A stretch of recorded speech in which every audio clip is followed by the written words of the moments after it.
মার্কিন president Donald Trump এবং রাশিয়ার প্রেসিডেন্ট ভ্লাদিমির পুতিনের চীন সফরের ধারাবাহিকতায় এবার বেইজিং যাচ্ছেন পাকিস্তানের প্রধানমন্ত্রী শেহবাজ শরীফ।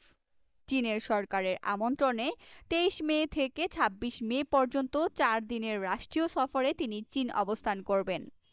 পাকিস্তানের পররাষ্ট্র মন্ত্রণালয়ের মুখপাত্র তাহির হুসাইন আন্দ্রাবি জানিয়েছেন, এই সফরকালে শেহবাজ শরীফ চীনের প্রেসিডেন্ট শি জিনপিং এবং প্রধানমন্ত্রী লি কিয়াং সহ দেশটির শীর্ষস্থানীয় নেতাদের সঙ্গে গুরুত্বপূর্ণ বৈঠক করবেন।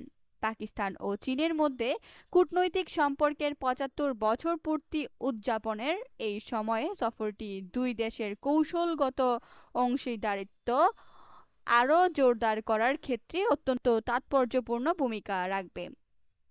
চলতি বছরের মে মাসে বেইজিং বিশ্ব কূটনীতির কেন্দ্রবিন্দুতে পরিণত হয়েছে। গত 13 থেকে 15 মে মার্কিন প্রেসিডেন্ট ডোনাল্ড ট্রাম্প এবং 19 থেকে 20 মে রাশিয়ার প্রেসিডেন্ট ভ্লাদিমির পুতিন রাষ্ট্রীয় সফরে চীনে অবস্থান করেছেন। এই ধারাবাহিক সফরের অংশ হিসেবেই পাকিস্তানের প্রধানমন্ত্রীর এই বেইজিং সফর অনুষ্ঠিত হচ্ছে।